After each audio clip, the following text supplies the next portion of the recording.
This computer. All right. Okay.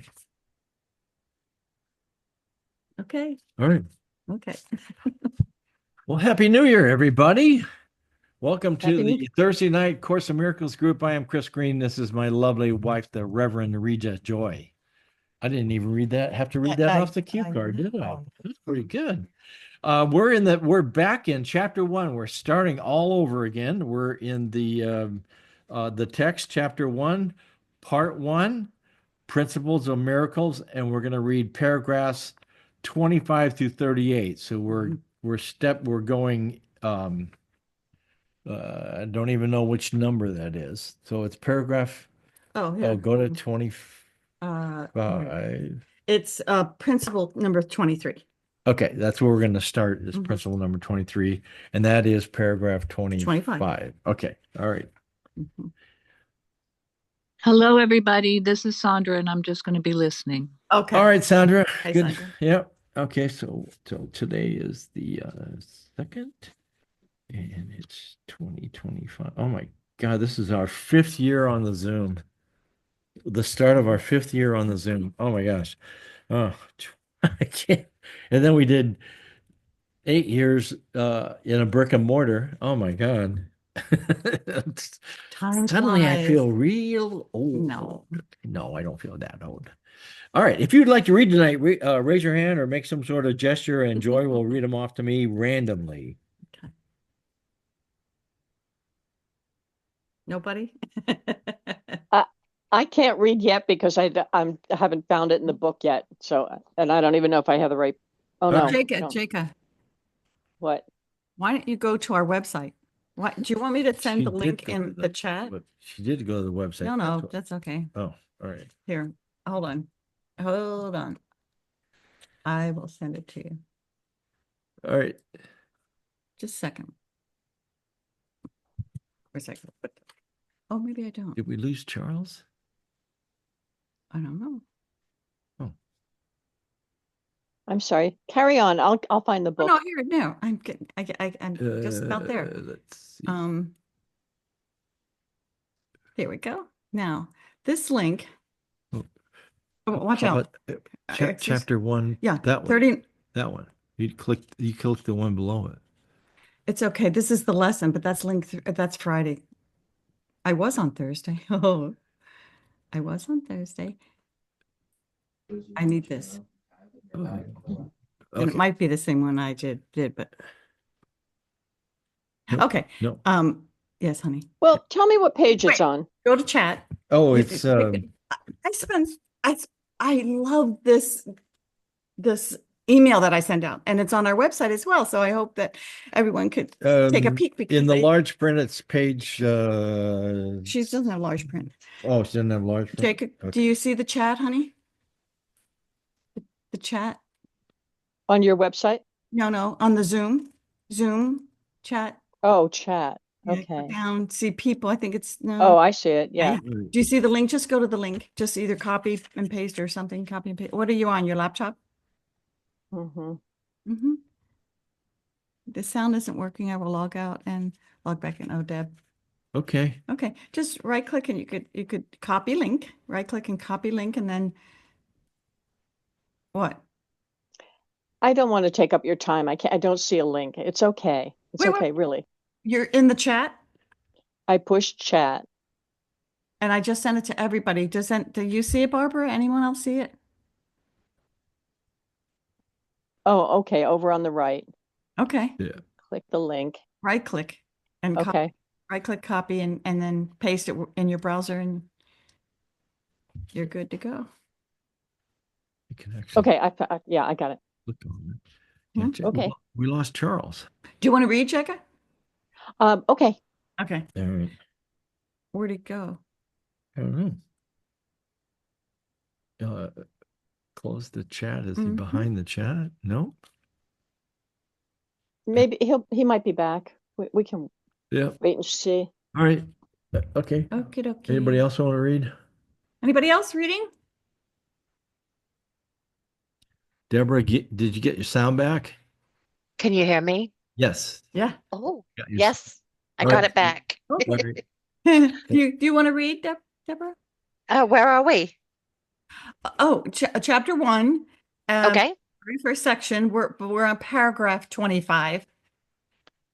Chapter 1, paragraph 25. Hang Mhm. on. I'm using the app here.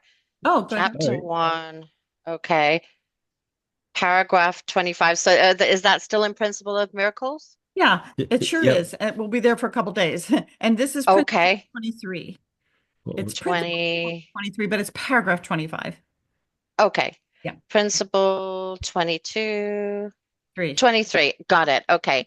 Wonderful. So you just want me to tell me when Oh, to stop. yeah, Okay. no, wait. We'll put you on the list. We're just making a list of All right. readers. Oh, okay. And Barbara wants to read. and Thank you. Anna and Anna. And Anna. Okay. Hi, All Anna. right. Let's see. All right. Sandra Hi, listens. Anna. Yeah. Jake is And gonna Sandra's just read. going to listen. Janet, you want to read tonight? Okay. All right. That's a yes. All right. Hmm. Okay. Well, we can find out if anybody else does after meditation. So at this time, would you please mute your microphones so we don't get any background noise during the meditation that Joy's going to guide us through at this. Hmm. Hmm. Yep. Where? Can you mute, Janet? Thank you. Nope. You're Okay. back off. You're back off mute again. Oh, there you go. Okay. There you go. All right. Okay. Oh, it's just jumping back and forth, isn't it? All right. Okay. Okay. All All right. right, So, everybody's off. yep. And so we'll close our eyes for a few moments and begin to relax. A lot going on in the world, in our world. And we just want to take time to relax, surrender, let go, let it all go. We might begin to feel that we're relaxing. We might begin to notice that we're releasing some tension that we're holding in the body just by closing our eyes and intending to not do anything and to just be still. And stillness is very powerful. Be still and know. So we'll just drink in that silence and the stillness and let it wash over you, bathe you, help you to relax. It's so wonderful. There's nothing we need to do in these moments. There's nowhere we need to go. We can sit in not only relaxation, but acceptance. We can open up and accept everything that's happening. We find ourselves resisting, and it takes a lot of energy. But when you let go and accept, I accept all things exactly as they are, one of our lessons, it's really peaceful. They are perfect when we accept them, when we just let them be, and not try to rearrange everything and change everything. So we'll just accept. We'll accept this moment and the next and relax. Just for a moment, we'll bring our awareness to the breath and just notice, just watch the breath. The breath is a wonderful focal point. It can help us to relax anytime we need to. We bring our awareness to the breath and we just watch it. It's like a wave rolling into the shore. We inhale and then exhale. Inhale, the wave draws up, and we exhale, it just comes into the shore.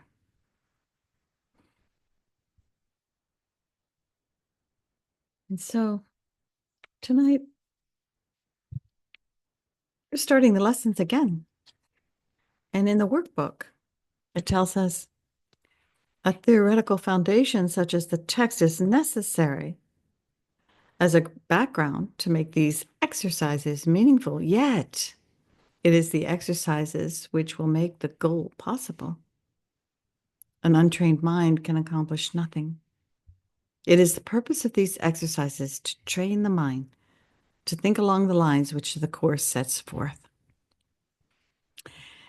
And today we have lesson 2. I have given everything I see in this room, on this street, from this window, in this place, all the meaning that it has for me. And so we're going to take that into our 2 minutes of silence. I will time us and I'll bring us out when the time is over. We'll begin now.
I have given everything I see in this room, all the meaning that it has for me.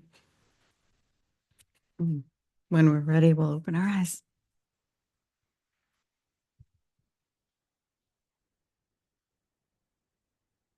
I think Mars is in retrograde. Anybody know what that means? Spinning backwards or what? Oh, huh? Well, no, yeah, no, well, it's astrological, Right. which means. More or less than,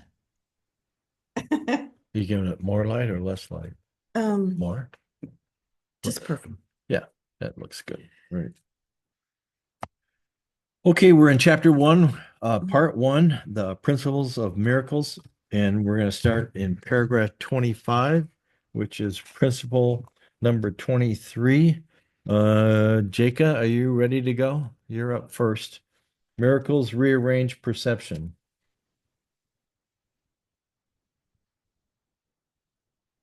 You're on mute, hon.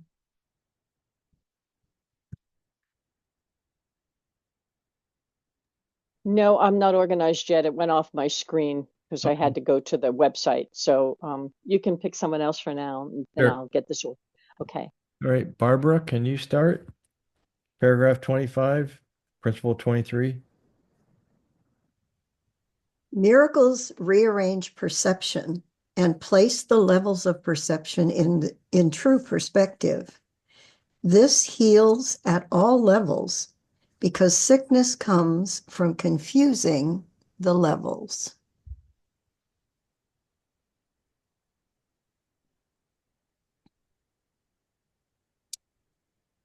At the beginning of the book, this is an interesting way to introduce us to the fact that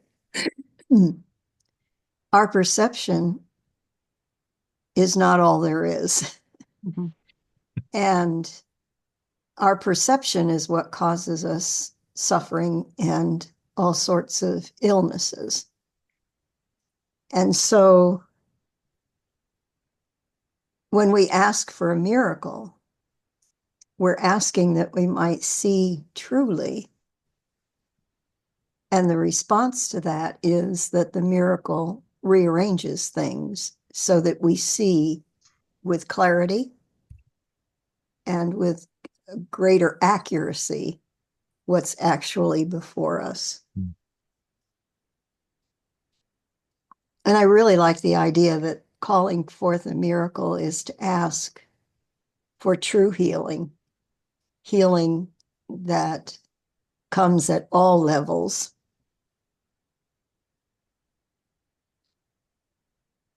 And this is a great confirmation that we are dealing with a truly awesome God and a benevolent universe.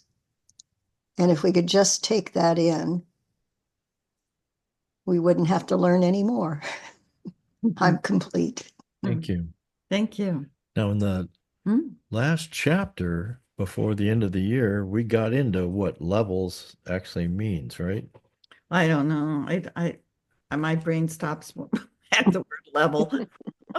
I don't. Well, that's the level you're at, sweetheart. Thanks. And if you keep your head perfectly straight and level, Yeah. then that's the level where I you're at. am. Okay. Yeah. All right. Hmm. Because for me, I'm always the confusion. I'm in the confusion because for me, sickness, I never know whether we're talking about a spiritual sickness or a know. sickness of the body. Yeah. I know. mean, because when I read this, my first thought is, oh, you have diabetes. So, Mhm. you're sick. Mhm. So is that, and then we Mhm. read in later chapters Mhm. that that's my doing. Mhm. So how do I undo something that I've done? Or maybe just see the blessing in it because there's something, maybe you've called it, your soul knows so much more than your, Then maybe that's the levels. Then the mind. Yeah. Yeah, exactly. So the soul, Yeah. we chose so many of our experiences here to, Yeah. in order to learn and Well, it causes me to be aware of the body, take measurements every day, beware, be more aware. be aware. I'll say diet, but I know you'll start laughing. Oh, come on. We actually Go on. no, Go on. no, we have celery juice and coffee for breakfast and a smoothie for lunch, and then we can eat anything we want for dinner. That's a diet, isn't it? Anyway, yeah, there's a lot of blessings in diabetes. Well, No, really, yeah, everything that happened that we bring right, to ourselves. right. Yeah. Right. I And mean, I have to go in every 4 or 5 months and have her There you go. charge me for a visit. Yeah. But I mean, I weigh myself because of that. They take my blood pressure because of that. See? They take my blood sugar, my And you A1C. get to interact and spread your joy because he makes them laugh. Yeah. Yeah. Yeah. And what's funny is doctors don't really prefer to laugh. They like to act so serious, all like that, So, but anyway. Well, Okay, go ahead, Anna. You have something to share? Save me. Save you. Oh, to me, when I think of levels, uh, part of me goes back to how the course agrees with Hermes and the Hermetic principles as above, so below, as within, so without. I think healing occurs at multiple levels of consciousness. So if we heal at one level, all is one. It's all connected. So, I mean, physicality is just one level of our existence. We're multidimensional beings. Physicality is the third dimension, but there are many dimensions that we exist in simultaneously, and many different. We're so powerful. We're such powerful beings. So it heals us at multiple levels at one time. Maybe the third dimension is the slowest one to catch up, you know? And maybe healing our consciousness at those higher levels might not manifest at the physical level in this particular incarnation, but it might as your soul progresses and regenerates. We're eternal, right? Right. So Yeah. we accept this physical challenge. You accepted diabetes as a challenge, as a learning aid, that is going to elevate your consciousness higher and elevate your compassion higher. So that's a blessing. Like I think, like what you said, Reja, it's a blessing. Yeah, when we get the opportunity to learn like that and encompass more compassionate experiences for everyone around us, you know. So yeah, that's at least how I see it. No, thank you. I'm complete. Oh, thanks. And Thank you so I much. do. I've studied diabetes, so I try to, I tried to learn right away when I was diagnosed. I tried to learn what does it mean to be a type 2 diabetic, and what is it that I'm taking medicine for? I mean, what is it? What's it for? What's the medicine for? And what is it that I'm doing? And I've learned more about the pancreas, about the kidneys, about the liver. And so, I've learned parts of my body. Now, yeah, we're not a body, but it has because I was diagnosed in like 2017. So it has caused me to learn more about what my body does and stuff like that. So, uh, but having not ever smoked and uh, never done any recreational drugs, And you don't drink? and I don't drink alcohol. Well, the recreational drugs was like, Oh, was that in my included in the? in my Oh, 20s, recreational, really? in my 20s. Okay, let's. Oh yeah, this Okay. this isn't Drugs Anonymous. This is Course of Miracles, right? You're right. Jaka, you queued up, ready to go, or do you want me to? I am, yeah. Oh, you want to read Yeah. 26 then? It starts with paragraph 26. Yeah, it starts with when you have become. Okay. And I pre-read it and I'm not sure I understand, but I'll read it. When when you have become willing to hide nothing, you will not only be willing to enter into communion, but you will also understand peace and joy.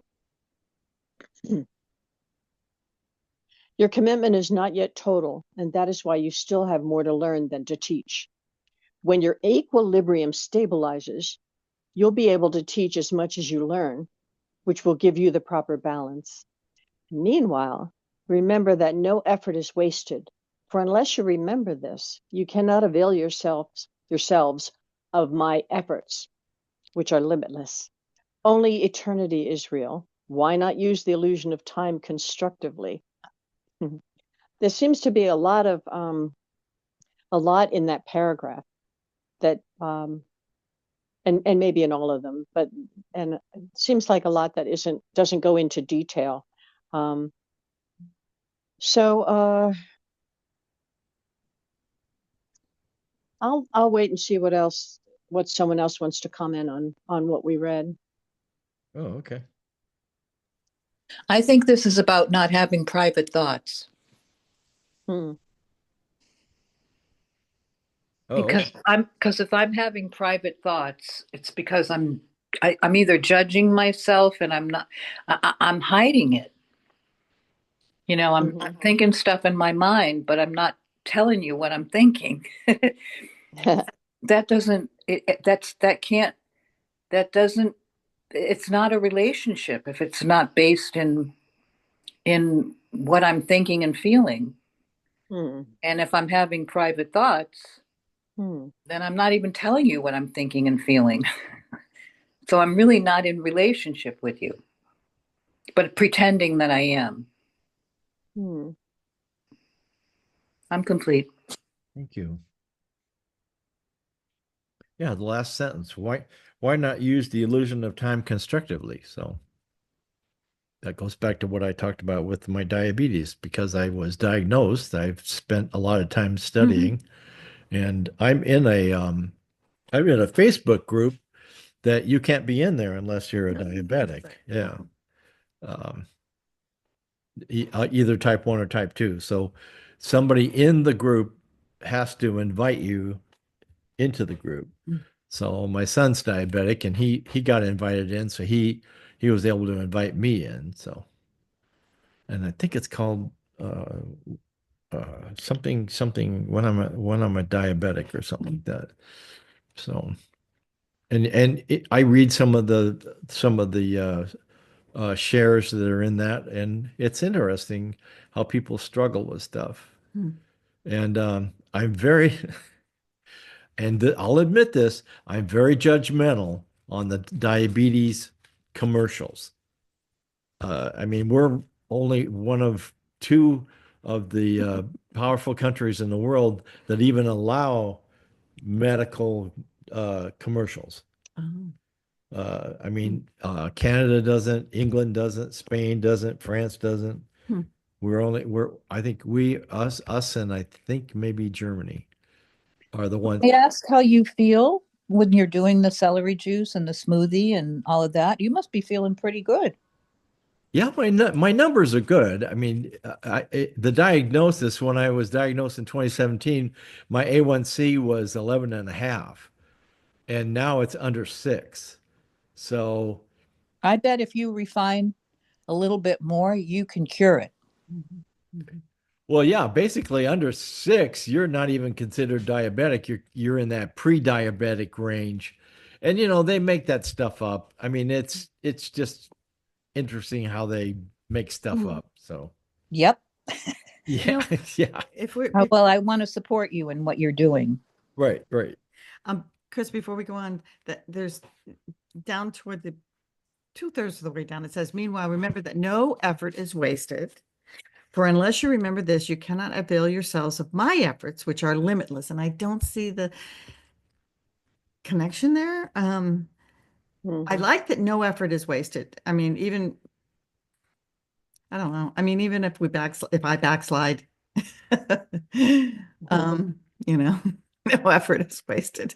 I've, as far as I've gotten, I'm never gonna go back.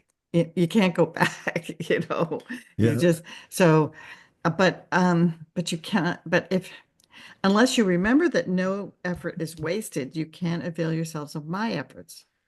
No effort is wasted, which are Well, limitless. I yeah, don't which are get limitless. I that. mean, that's what God is saying Well, is I like the idea that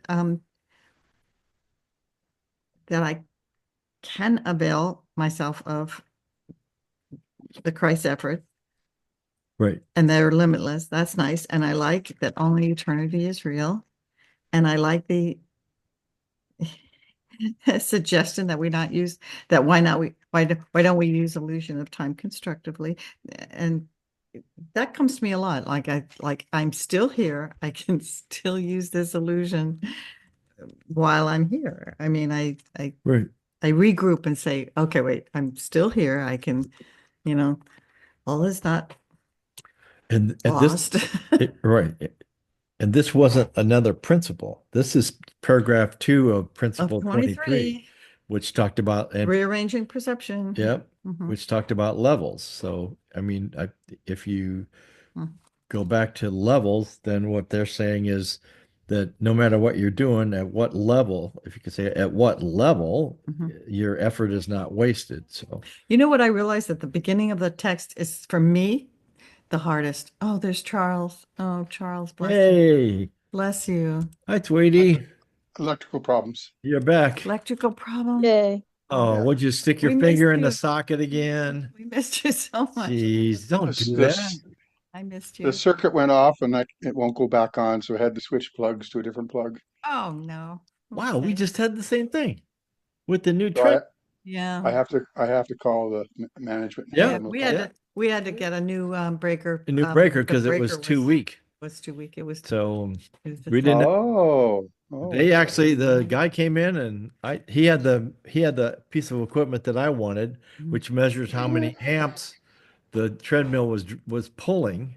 Oh. And even though the plate said 12 amps, it was barely pulling 2. so it was the breaker. So he determined and I agreed that it was probably just a weak And it breaker. hasn't stopped now. Like, so good to see you back now. What was I saying? Thank you. All right. Can I put you on the reading list?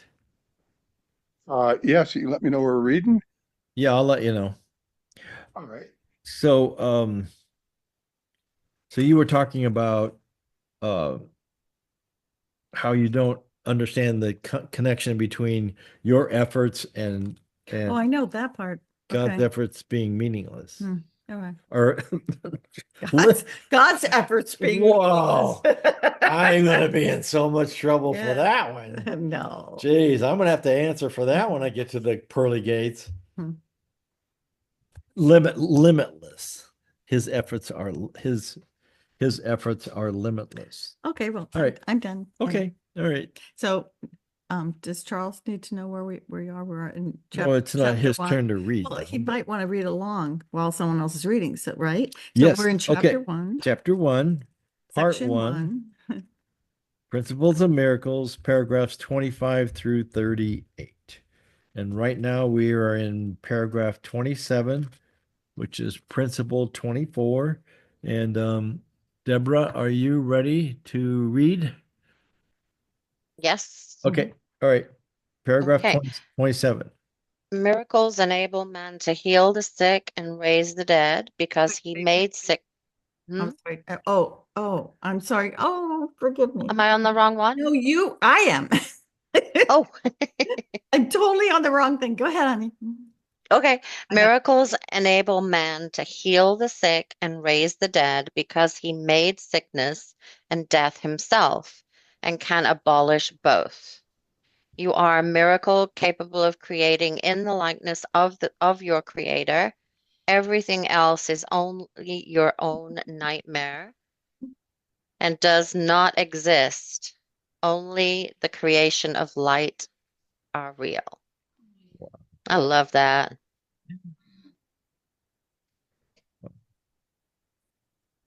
Which one is it that's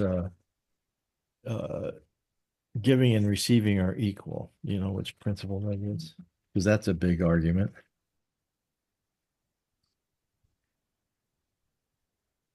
Yeah, so only the creations of light are real. That really goes to our ethereal body. And what's interesting is it's almost an oxymoron at the beginning because it says man, that's physical man.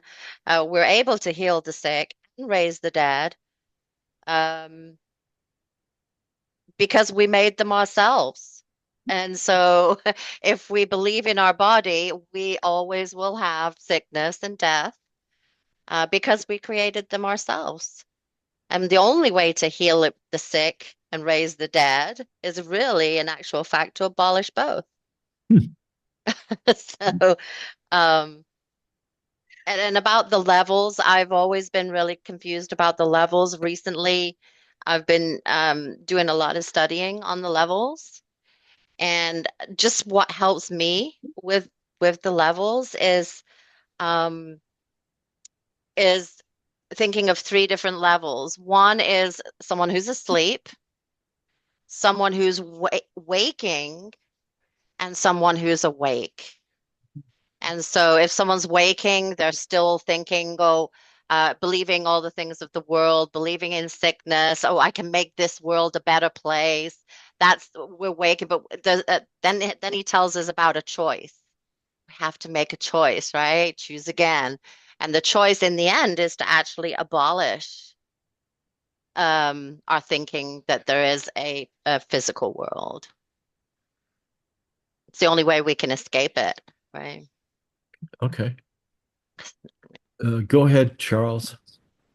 I can't find my hand raiser upper thing here, so Yeah. I'm on a different computer now. Oh, okay. So I just raised my hand like that. Oh, yeah. Just reminds me of lesson 2 today. I give everything I see all the meaning it has for me.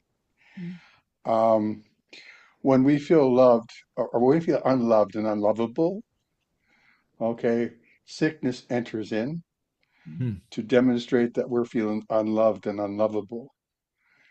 And as soon as someone embraces us in the light of God's love, and as soon as that they feel that love radiate deep within their own soul from someone who shares in that love with them, that's when the healing begins, because it's a shared experience, it's a shared love. Hmm. It's not someone loving them back to health. It's someone recognizing the love and how lovable and how loving they truly are. And in the giving of that, in the sharing of that, healing starts to begin. Because I always thought, someone's sick, so they need my help in healing. But it's because I notice they are sick, then I notice that there's a desire in me to know the love we share, so that I could see that sickness is not being real. Because as soon as I go to help them get better or feel better, I've therefore given reality to that sickness. Hmm. But if I look past the sickness and feel the love of God that shines within them, and feel that inside myself and embrace them in that love, that shared love dissolves the belief in sickness and recognizes the one truth that we together share as one, that love of God. So this is where the course starts with the undoing process. I've given everything I see all the meaning has for me, because I don't really see the true meaning that lies behind everything. Hmm. And so I get myself open-minded, and so the Holy Spirit can teach me of the love we share with one another. Thank you. I'm complete. Thank you. That's Thank you. great. Go ahead, Barbara.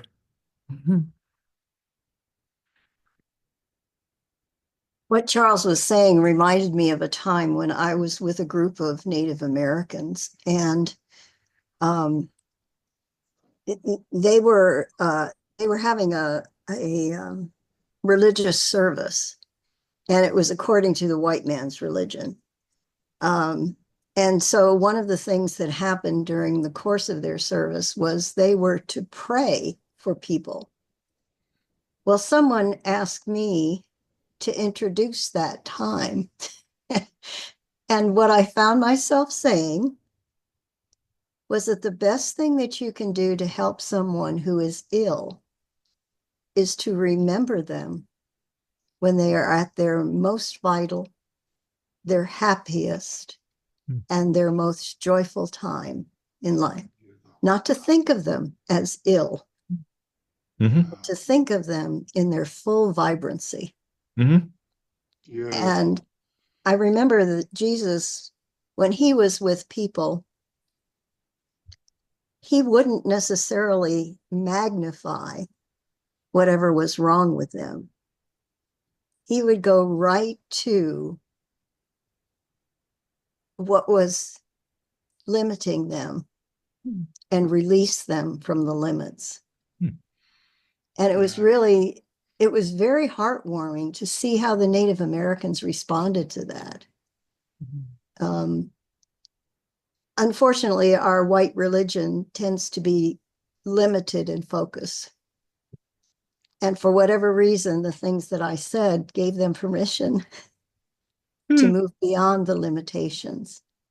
And I think that's what this is all calling us to. We think about ourselves as being small and weak and sick and all those things. But when we call in the miracle, we call in what is true about us. And we have to be willing to see ourselves in that full, vibrant, creator, powerful state, instead of thinking of ourselves as limited and weak. I'm complete. Thank you. Thank you. Barbara, so much. wow. That was awesome. Go ahead, Sandra. Yeah, it says miracles enable man to heal the sick and raise the dead because he made sickness and death himself and can abolish it. So this is it says in this book that the only sin is separation. And we keep calling the body an illusion, and yet I'm having a body experience. So that's, if I'm having a body experience, it's not an illusion, it's an experience. And so and what part of me is raising the dead and healing the sick is my divinity. Because how can we separate our divinity from the physical? We're having a physical experience, and it's my responsibility to be responsible for having this physical experience. Mhm. And the beauty of having this physical experience is that this body is a miracle. It is self-healing.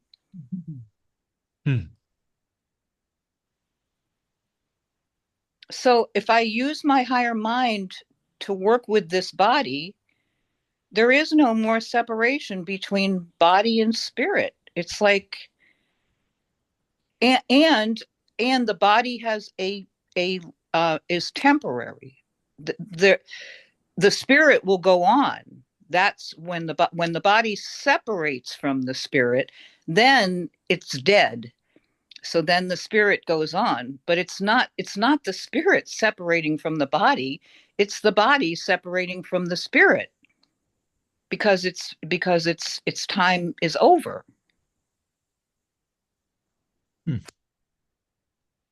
The spirit never has separated from us. It seems we forgot, we separated from the spirit. That's the problem. We thought we were separate. We forgot that there's no such thing as separation, even while we're having this body experience.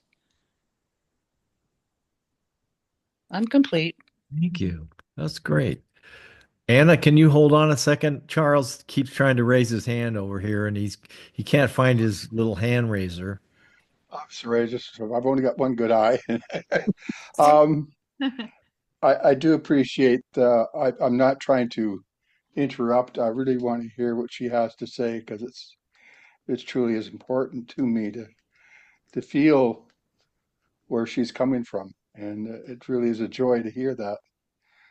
Um, it just says in the earlier part of the uh, miracles, I think I read it the other day. It says sin should be a lack of love. If you could interpret sin as a lack of love instead of something wrongdoing or bad or punishment, but sin is just a lack of love, then when the person feels that love rising from the core of their being, then that lack takes away all sin, you know. Oh, it's like when my brother loves me because I've asked to see the Christ in them, that releases me from feeling the lack of love and allows me to be healed along with my brother because the Christ joins us together as one. That's cool. Thank you. Yeah, that would make sense because you can't come from love and sin. And I know we don't talk like there is such a thing as sin, but I mean, any emotion that you use to do something wrong is like hate, racism, judgment, all those kinds of There's things. lack of love there. And that's all lack of love. Yeah. Okay, Anna, go ahead. Oh, you're on mute. Oh, there you go. So I have a little bit of a different perception, and all is perception, right? Right. About raising from the dead. Death is an idea in my mind. And so on March 11th of this year of 2024, of last year, my father departed from form. but I still have communication with him because I no longer believe in death. So he's been raised from the dead in my mind. And so have so many others because I no longer believe in death. When I was scribing the keys, Jesus told me, cease to believe in death and it will be completely extinguished from your experience. And I'll tell you,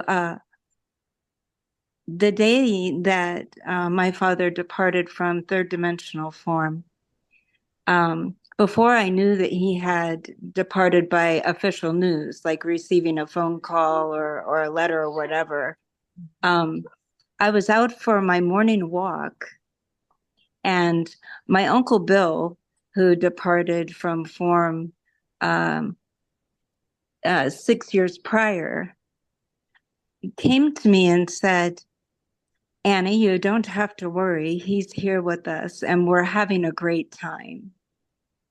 And I was like, who's with you, Uncle Bill? And he said, why, Jackson, he's here with us now. And so 4 hours later, I got the phone call from my dad's wife that he had departed. Wow. So we raise all of humanity from the dead when we cease to believe that it's a real thing, because it's not a real thing. That is an illusion. And so for me, I still have open communication with everyone who's departed form because they're not dead. So yeah, that's a miracle, right? When we let go of ego illusions like that. When we no longer go to graveyards to find our loved ones, and we realize that they're still with us. Yep. Because we're still with them, and it's one, we're one, right? So that's raising from the dead to me. Thank you, I'm complete. Oh, Wow, that's thanks, nice. Anna. That's beautiful. This brought, I just went last night to it was called it's a Catholic ceremony. It was receiving the body. I think that's what Oh, yeah. one of my one of the Christian brothers that taught me in high school passed away real sudden. Had a clot in his lung and it moved to his heart, and that was it. Um, and that was just day before yesterday that it happened. And during the ceremony, I mean, I could look into the niche chapel there, and I could see that the casket was there with a really nice blanket over it. Um, but I knew that the person I knew wasn't in that box. And when the ceremony was over, they pulled back the cover, and then they opened the lid and raised him up so that people could visit. And Wes and I didn't go because uh, he's just not there. I mean, you could look in and say that, yeah, that's the physical body of Brother William, but that's not Brother William. So during the ceremony, I was having thoughts of, from the 1960s, 65 through 69 is when he taught me. And I would remember individual interactions that I had with him and during the ceremony. It was nice. So when they opened the casket and lifted him up so that people could come and pay their respects, I guess that's what it is. I didn't go because there's just nothing there to there's nothing there. That's it. I mean, I'm You complete were already giving him your love and respect in your mind. in my mind. Yeah. And he was receiving that, I'm sure. I'm sure he was. So so he's with my dad now. So I guess my dad will have to talk to him. So go ahead, Charles. You still haven't figured it out yet, huh? Oh, that's right. Oh, On a He's on a new different thing. computer. Yeah, it's Yeah. always going to be yeah, my other one's still plugged into the wall. It doesn't work. Uh-oh.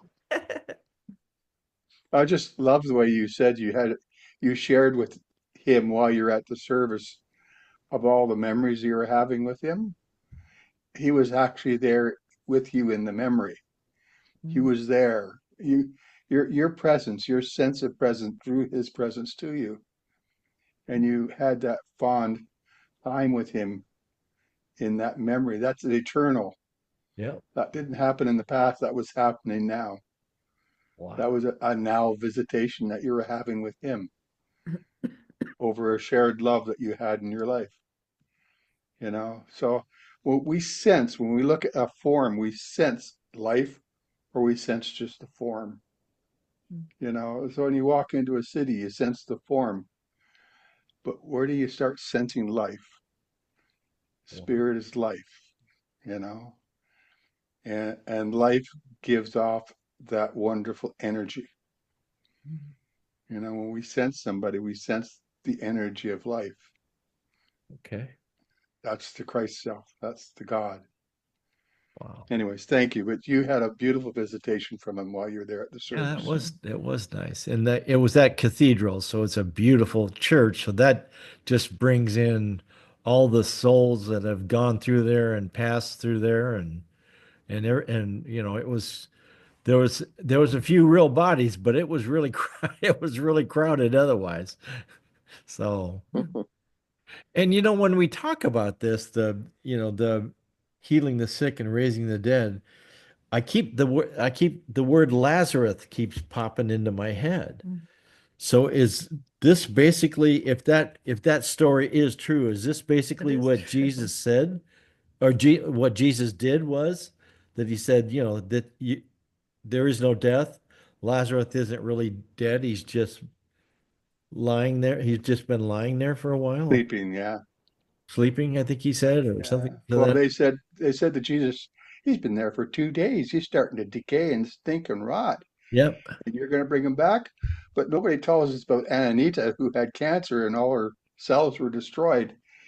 And then when she came back to life, all of her cells grew back into health again. Now she's out talking to the world about eternal life because all her cells, she had tumors all over her body and everything. That's true. They all disappeared and her body came back into health again. Does that mean the body's going to live forever? No, it just means that it's just something we make up. We eventually lay the body down because the body is just an instrument we use to reach those who are still in the dream, Yeah. who are still lost. Yeah. Yeah. And Jesus also in the Bible said, "Let the dead bury their dead," which is for the people who still believe in that physical form death. Um, but for those who don't, it's just a physical form, right? Yeah. Mhm. Mhm. You're kind of fortunate, Deborah, because as we get older, and there are a few people on this call that are getting there, we're starting to see loved ones and friends and relatives and that pass.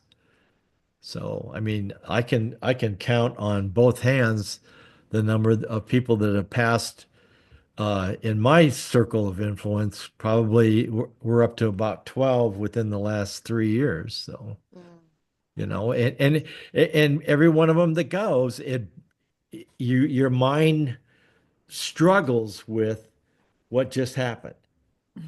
Yeah. So, I mean, I give everything all the meaning I that it get has. absolutely, absolutely. Yeah, my friend. It's very difficult to put it into practice. Yeah, I get it. And I'm nearly 60. I'm 60 next year, so Oh, I'm you're getting kind of into our group. yeah. Looking younger Yeah. every year. I love it. Yeah. Yeah. Barbara, go ahead. You have a share?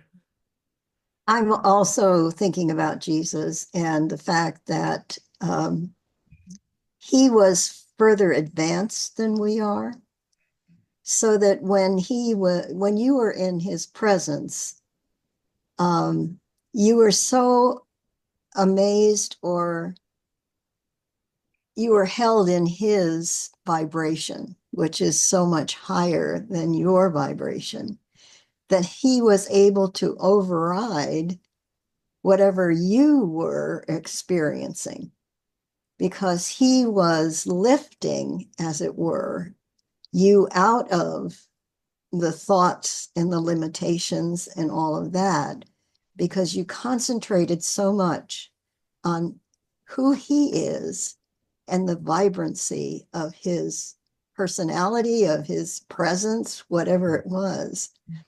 And I think that's what this whole section is calling us to.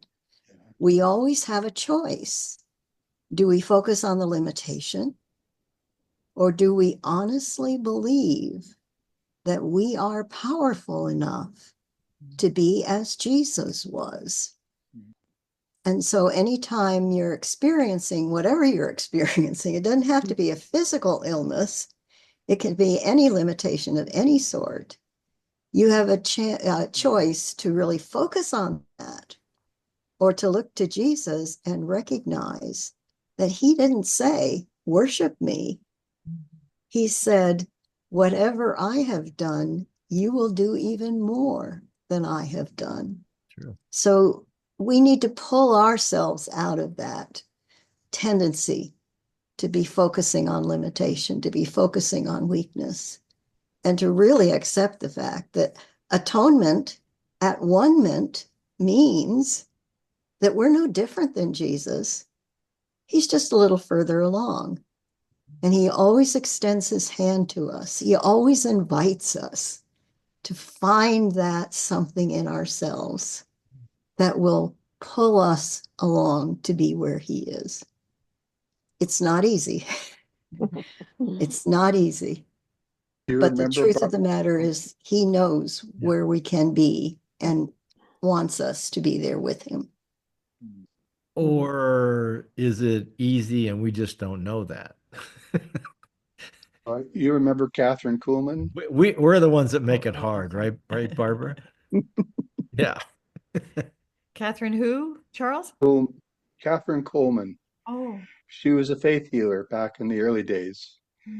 And she would, she wouldn't heal anybody. She would stand in the service and she would get them into such a high resonance within them.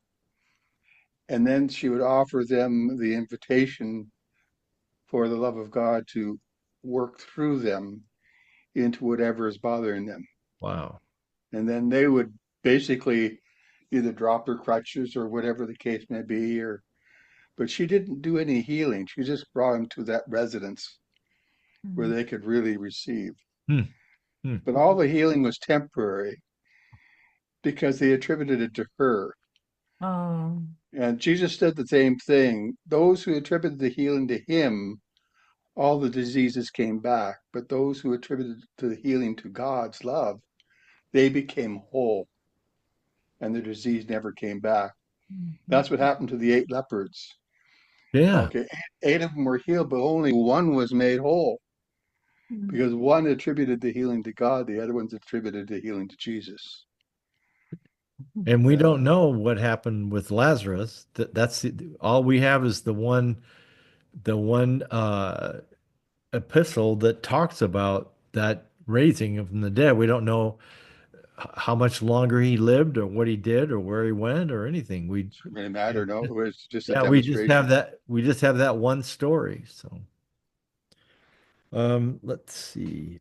Can we Anna, can you read paragraph 28? It's principle 25.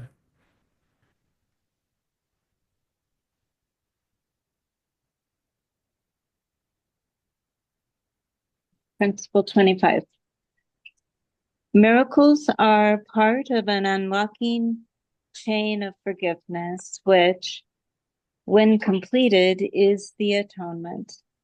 This process works all the time and in all dimensions of time. Oh, yes. The atonement atones our mind, which is where the error is, right? So, of course, it works at all, what did we say, levels? Yeah. I love it that miracles are part of an interlocking chain of forgiveness. It all comes back to forgiving whatever has us stuck. The past is over, it can touch me not. My mind goes back to that, as soon as I forgive it, I am free It's an interlocking chain of forgiveness. And that's the forgiveness is the forgiveness is the prelude to all miracles to me. Once I forgive it and I surrender it and I let go, my mind is atoned. And I always love it that Reverend Pam said, if you can't figure out how to forgive it, ask the Holy Spirit to do it for you. And then your perception gets raised to that new level of understanding. And I've experienced that multiple times, that the Holy Spirit will raise my perception to such a beautiful level that I see it as simply an error of understanding whatever it is that I've been holding on to. So I'm complete. Oh, thank you, Anna. Thank You you. are. Thank you.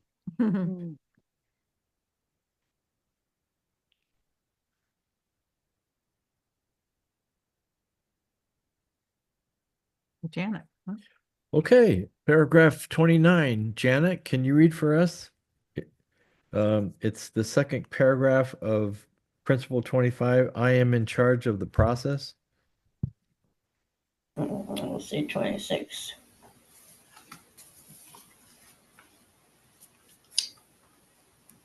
I had it just a second. Yep.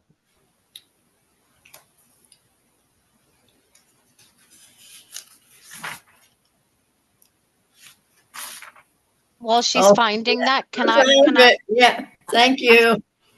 Thank I you. just Hold I on. wanted to comment. I'm sorry. No, go ahead. Go ahead, Deborah. Oh, I wanted to comment on miracle principle number 25 because it really ties into the whole conversation about people who have departed. For me, it's like every little spark of Christ is part of that interlocking chain of forgiveness, which creates obviously the at one-ment. And the process in that interlocking chain works in all dimensions of time. And so that's all of our departed loved ones. That's everybody who is part of that at one-ment. It just really it was powerful for me. Awesome. Past, present, and future, right? Mhm. Even those that haven't been born yet. Yeah. It is my belief that we all get there. Now, it might be it might be the last breath you take as the body in the body. It's possible, or you can achieve it, years before you actually leave this container, basically. And I think that's what I think. Uh, I mean, Mohammed and Buddha and Jesus and some of the great prophets, they probably achieved at one minute, before they actually passed. You will always get to the same place we've never left. That's right. Yes, yes, Right. yes, yes, yes, yes, Absolutely. yes. But in the book later on, it tells us that we can't do that. They have the at one moment without taking our brothers and sisters with us. But once we get there, we realize that we're all one anyway. So there's really no brothers and sisters because we're all one. Yeah. So, yeah. I think we're where we want to be, but we can't see it without our brother.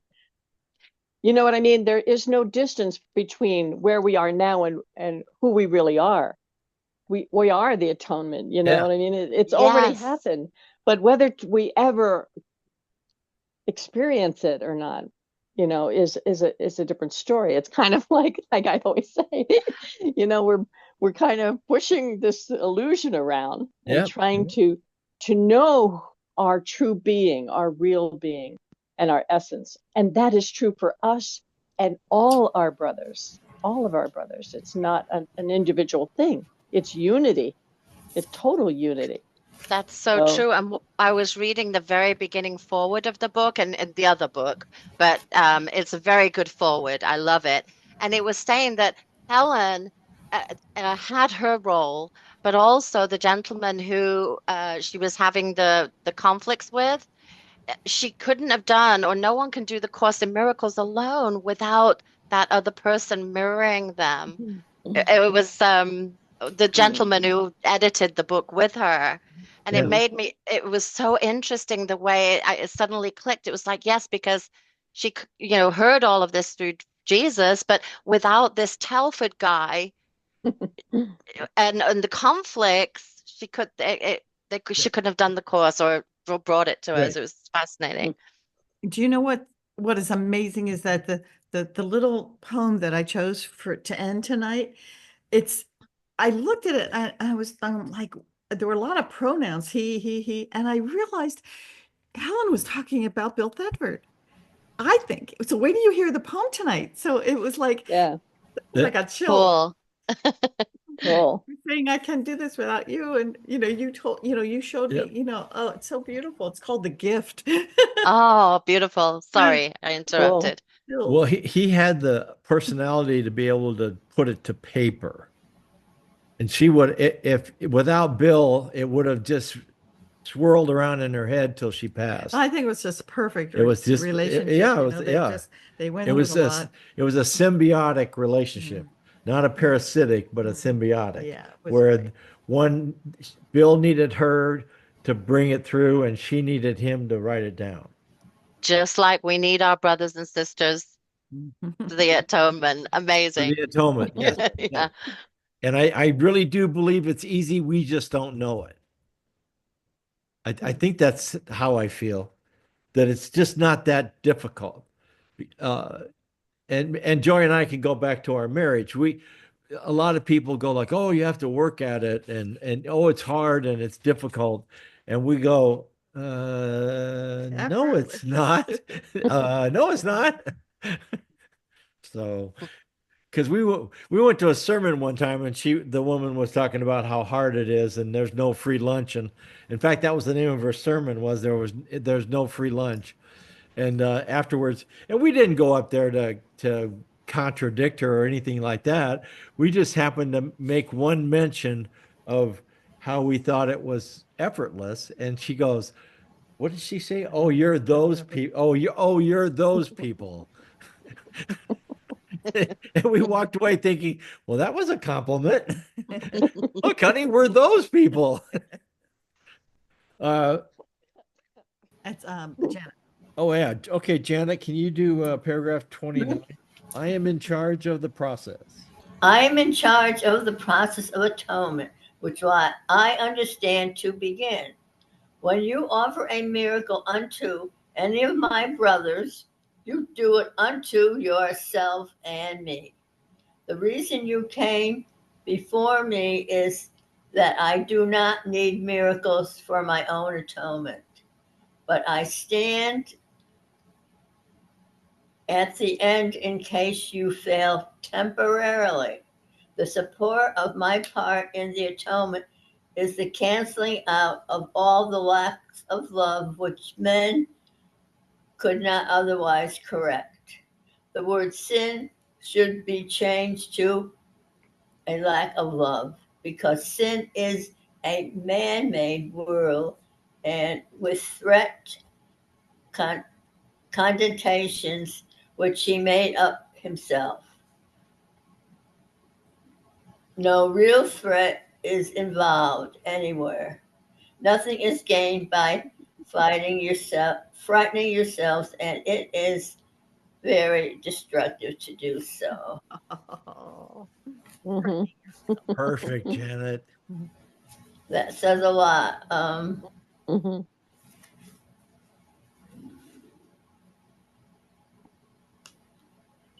Well, the part that really, it all makes an impression on me is back to the lack of love and the word sin. There's a lot of different definitions around about sin, and as we know in the course, everything is love, and if there's a lack of love, it's fear, and so then it would be a negative, which some people would call sin.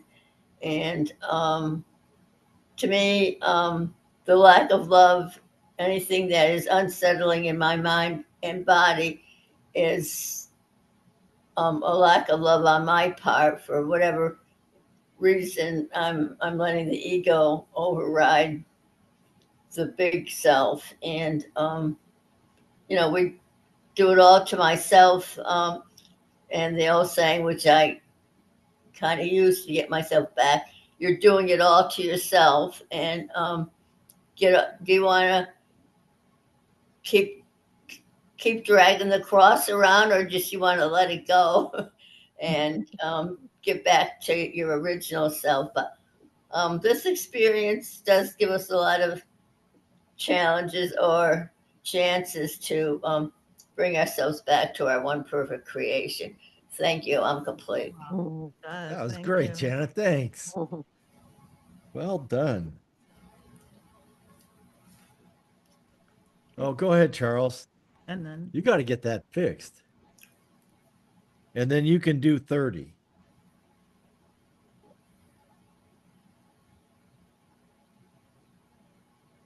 Where'd you go? Oh, you're It's still still muted. trying to unmute. You got that double mute thing going.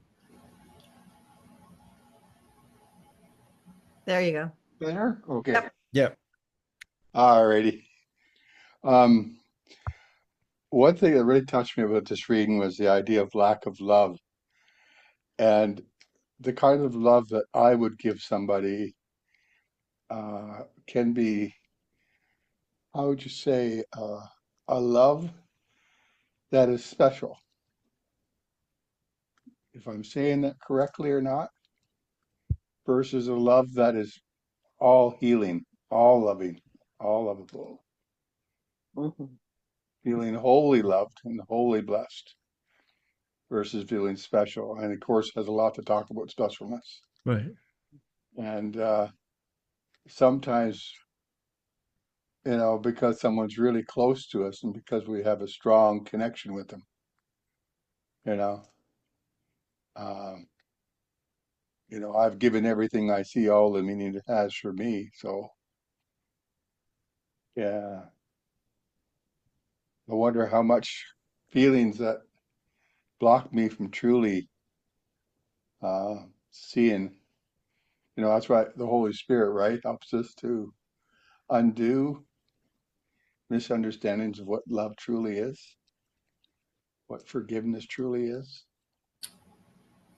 Oh, anyways, I thought I'd share that because, you know, uh, everybody has their own interpretation of love, but that love interpretation is what keeps us, I say, bound. Right. Anyways, thank you. Even this book says it can't help us with that. What it's in the introduction. Yeah, can't be defined. It Yeah. can't be. We're not going to try and teach you how to love because that can't be defined. Yeah. But I'm sure everybody on the group tonight would agree that a lot of times when people use the word love, they immediately go to an intimate love, a romantic love type thing.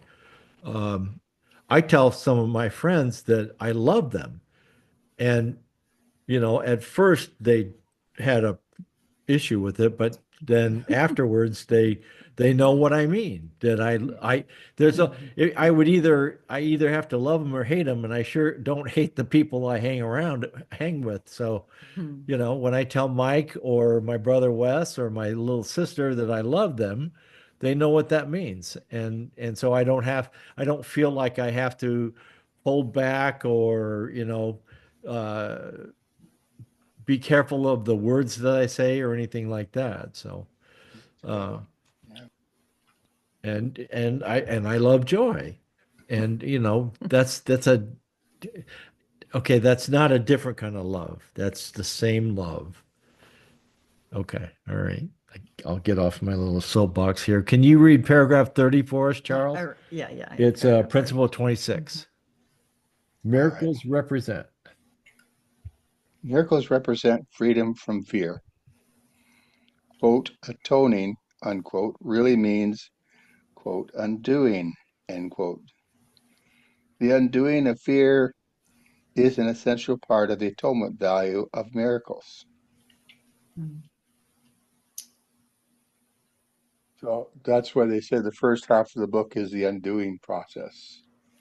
And the second half of the workbook is the, uh, okay, correction of perception. Right. Okay. Yep. Thank you. Nothing in this book is new to us. Mhm. It's all it's all laid out. We just have to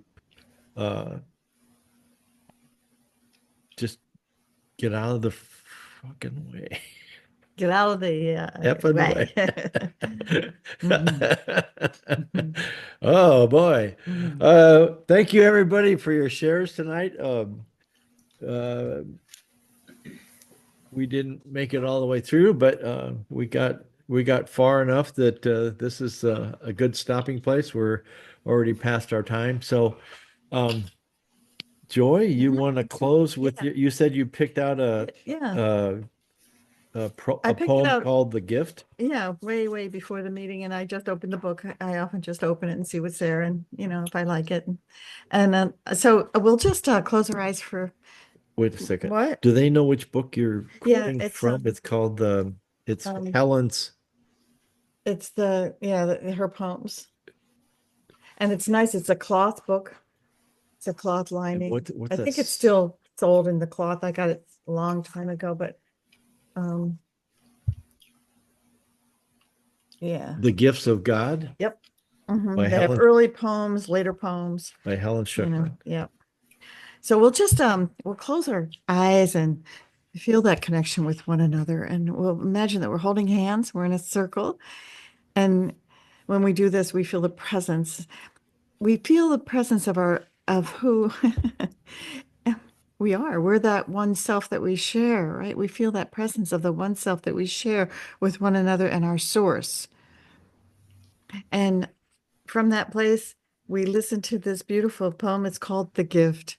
And I believe it's Helen talking to Bill, and it goes like this. You are a blessing. You have come to me because he asked you to, and you have come to speak to me about him so that he could show me through your voice the pathway home.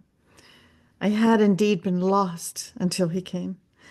Perhaps you did not know the gift you brought, yet what is one will always be the same, and you will surely learn as you have taught. You came because he asked and did not know he spoke to you of him.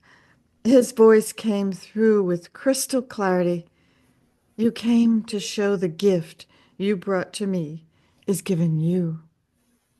And so it is. Wow. The Oh, gift you brought wow. to me is given you. And that's Oh, Wow. the whole course. Then boy, if I had a time capsule, Beautiful. I would love to travel back there and be a fly on the wall. Well, what I understand was she was dictating, he was holding one of her hands, and she had a cigarette in the other, and he was using one hand to hit the typewriter. That's one of the On figure stories. typing, yeah. Yeah, he was They one. said he He was a held her. one pecker. Sometimes he had to hold her up. Yeah. Sometimes she was sleeping on the couch. Yeah. No. Oh, that's when Ken That's did the editing. yeah, Yeah, we won't go. We won't go there. Okay, We love guys. Ken. Good night, everybody. Good night. Namaste. Namaste. There's Thank no Bye. you. there's no Thursday night football. The season's done for Thursday night, so Good to know, huh? we're gonna go get something to eat and watch a movie or something. Something. So Okay. Have a good time. Bye bye. Bye-bye. Bye. be Thank warm, you. be Next safe, week. be careful, Bye. Bye, everyone. and we'll see you next week.